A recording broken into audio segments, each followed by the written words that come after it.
opening drive. Here are your hosts, Ross Tucker and Mike Nolan.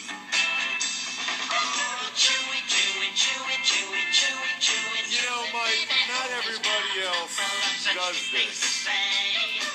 But I like to thank the people that make the show sound good every time I do a show. Not every other host does it, but I like to make sure people know the great job that Dave LaGreca and Louis Gold do producing this, as well as intern Lexi, who's been absolutely fantastic as an intern thus far. I also want to thank Mike Westhoff for calling in as a guest. Perfect guest to get with the new touchback rule. Speaking of those rule changes, Mike, let's go to Charlie in New York.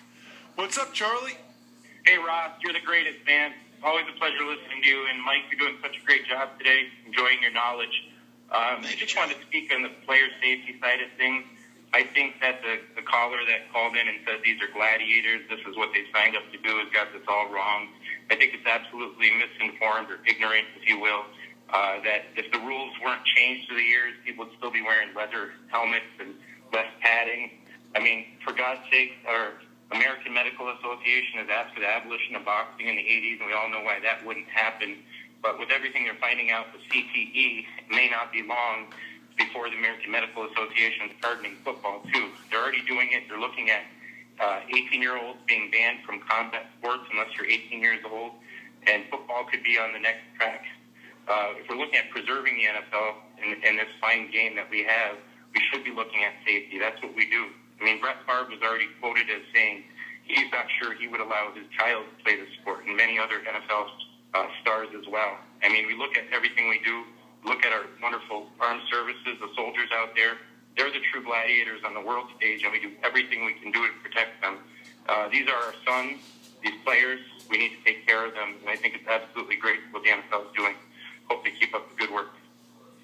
Thanks, Charlie. Appreciate the call. You know, the one point I would make there, Mike, is I think it's easy sometimes after the fact for players, you know, once they've lived the life and they're wealthy and they have the lifestyle they do, to say that, you know, I don't know if I'd let my child play, but I don't see very many. I know there's a Chris Borland here and there, but, you know, I follow recruiting closely. I follow college football. I don't see very many guys saying, you know, I'm not going to play, even though there's more information out now than there ever has been before. I don't really see very many people actually doing it. I think it's easy to say that maybe when you're 45 or 50, a little different when you're 18 or 22 or even 26. I think Chris Borland and what he did was pretty unique and special. Yeah, you know, and I think the caller made a good point, too, that the NFL has shown that they always have been working towards player safety. The uniform alone indicates that and how it's changed over the years. As you had mentioned earlier, the leather helmets in going to what they have on their heads today. So there's always been an emphasis on trying to take, you know, for player safety. You know, the interesting thing about CTE that I have found on this thing is that it's a test that they can only do after someone passes on, which is curious to me because obviously all you're hearing about are the tests on the football players. I'd be curious about the everyday Joe walking the street, what it would be. I do know that the number one concussion sport is biking in the world, and that's obvious because everybody bikes, so there would naturally be more. Your pool is huge, but concussions in soccer often occur, obviously because they're using the head on the ball. So again, you know, the everyday person, I'm really curious about what theirs would be who played soccer or whatever they did as a child. But these concussions, however they occur through your life, you know, I wonder what that's all about. Because I guess we've just begun studying this and what the effects are of it.